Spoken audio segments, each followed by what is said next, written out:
আমরা যখন আজানের মুনাজাত দেই, কি দেই? আজানের মুনাজাত দেই।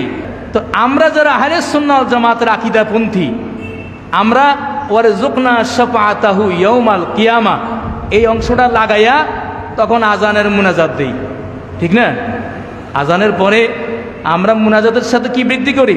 হ্যাঁ, ওয়াবাসাহু মাকামাম মাহমুদানিল্লাযী ওয়াত্তা ওয়ারযুকনা শাফাআতাহু ইয়াউমাল কিয়ামা ইন্নাকা লা তুখলিফুল মিয়াদ। কিন্তু যারা আহলে সুন্নাত ওয়াল জামাতের আকীদাপন্থী নয়, ওনারা কিন্তু এটা পড়ে না, ঠিক কি না? তো এটার অর্থটা কি? ওয়ারযুকনা শাফাআতাহু ইয়াউমাল কিয়ামা, হে আল্লাহ, কিয়ামতের ময়দানে আপনার হাবিবের শাফাআত আমাকে নসিব করেন। দোয়া করলাম কার কাছে? কিসের জন্য? রাসূলের শাফাআতের জন্য। রাসূলের শাফাআত ছাড়া কেউই জান্নাতে যাওয়ার সুযোগ আছে নাকি? আপনি 5 ওয়াক্ত নামাজ, তাহাজ্জুদ নামাজ, এশাকের নামাজ, আওয়াবিন নামাজ পড়তে পড়তে সারা জীবন শেষ করে ফেললো, এরপরও আপনার এই নামাজে আপনাকে জান্নাতে নেওয়ার কোনো গ্যারান্টি নেই। আল্লাহর রহমত, রাসূলের শাফাআত, এই দুইটা লাগবেই লাগবে, ঠিক কিনা বেঠিক? তো এখন আমরা আহলে সুন্নাত ওয়াল জামাতের যারা আকীদাপন্থী, আমরা যে আমলগুলো করি সবগুলো আমলের পিছনে দলিল আছে কি নাই? কথা কয় না গা? দলিল আসেনি?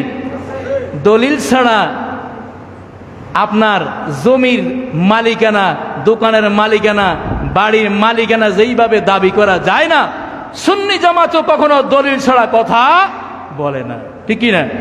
তাহলে এই যে আমরা এটা পড়ি, ওয়ারযুকনা শাফাআতাহু ইয়াউমাল কিয়ামা, তাবরানী মুজাম আওসাত 4th খণ্ড 98 পৃষ্ঠা, হাদিস নাম্বার 3662, মুজামুল কবির 12তম খণ্ড 85 পৃষ্ঠা, হাদিস নাম্বার 12554, ইমাম হাইসামি মাজমাউজ জাওয়ায়েদ 1ম খণ্ড 333 পৃষ্ঠা, হাদিস নাম্বার 1879। আন আব্দুল্লাহ ইবনে দামরাত আস-সালবি ক্বালা সামিতু আবু দারদা ইয়াকুলু কানা রাসূলুল্লাহ সাল্লাল্লাহু আলাইহি ওয়াসাল্লাম ইযা সামিয়ান নিদা, রাসূলুল্লাহ সাল্লাল্লাহু আলাইহি ওয়াসাল্লাম যখন আযান শুনতেন, কি শুনতেন?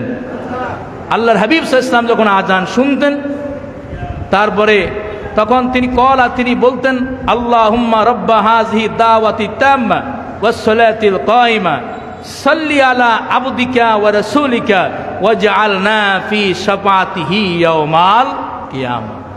এটা স্বয়ং কে বলতেন? কথা বলেন না, নবীজি বলতেন, ওয়াজআলনা ফি শাফাআতি ইয়াউমাল কিয়ামা।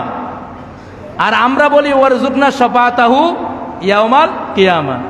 তো ওয়াজআলনা ফি শাফাআতি ইয়াউমাল কিয়ামা অর্থ হচ্ছে, হে আল্লাহ, আমাদেরকে তার রাসূলের শাফাআতের অন্তর্ভুক্ত করে নেন, রাসূলের শাফাআতের অন্তর্ভুক্ত করে নেন। আর ওয়ারযুকনা অর্থ হচ্ছে, হে আল্লাহ, আমাদেরকে রাসূলের শাফাআত নসিব করেন। সুবহানাল্লাহ না? তাহলে দোনোটার অর্থ প্রায় ঠিক কি না? এটা রাসূলের শাফাআতের অন্তর্ভুক্ত করে নেন, আর হচ্ছে রাসূলের শাফাআত নসিব করে নেন। দোনোটার অর্থই কি?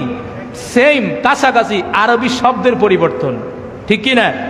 ক্বালা রাসূলুল্লাহ ইসলাম মান ক্বালা হাযা ইনদান নিদায়ে জালাহুল্লাহু ফি শাফাআতিহি ইয়াউমাল কিয়ামা। আল্লাহ রাসূল বলেন, যেই ব্যক্তি আযানের পরে এই কথাটা বলবে, কিয়ামতের ময়দানে আমি নবী, আমার আল্লাহ রাসূলের শাফাআত অর্থাৎ আমার শাফাআত তার জন্য বৈধ বা অবধারিত করে দিবে। জোরে বলুন সুবহানাল্লাহ। আমরা রাসূলের শাফাআত চাই কি চাই না? সবাই না, 2-1 চাই। আমরা রাসূলের শাফাআত চাই। তাবরানী মুজামুল কবির 12তম খণ্ড 66 পৃষ্ঠা, হাদিস নম্বর 12554, ইমাম আবু শাইখ ইসমাহানি আল আজান 1ম খণ্ড 152 পৃষ্ঠা, মুত্তাকি হিন্দি কানজুল উম্মাল 7ম খণ্ড 704 পৃষ্ঠা, হাদিস নম্বর 21017, হাইসামি মাজমাউ জাওয়ায়েদ 1ম খণ্ড 333 পৃষ্ঠা, বাবু কিতাবুল আজান হাদিস নম্বর 1881। এখানে দীর্ঘ সনদ, এরপরে বলা হয়েছে কি, আন ইবনে আব্বাসিন আন্না নবিয়াল্লাহি, আন ইবনে আব্বাসিন রাদিয়াল্লাহু তাআলা আনহুম আন্না নবিয়াল্লাহি সাল্লাল্লাহু আলাইহি ওয়াসাল্লাম ক্বালা মান সামিয়া নিদা ফাকালা আশহাদু আন লা ইলাহা ইল্লাল্লাহু ওয়াহদাহু লা শারীকা লাহু ওয়া আন্না মুহাম্মাদান আবদুহু ওয়া রাসূলুহু আল্লাহুম্মা সাল্লি আলা মুহাম্মাদিন ওয়া বাল্লিগহু দারাজাতাল ওয়াসিলাতা ইনদাকা ওয়াজআলনা ফি শাফাআতিহি ইয়াউমাল কিয়ামা ওয়াজাবাত লাহু শাফাআ। সুবহানাল্লাহ কন্না। আরেকটা বর্ণনায় আসছে যখন এই দোয়াটা পড়ার পরে কোন উম্মত, কোন ইমানদার, কোন মুসলমান বলবে ওয়াজআলনা ফি শাফাআতিহি ইয়াউমাল কিয়ামা অথবা ওয়ারযুকনা শাফাআতাহু ইয়াউমাল কিয়ামা ওয়াজাবাত লাহু শাফাআতা, তার জন্য রাসূলের শাফাআত ওয়াজিব হয়ে গেল।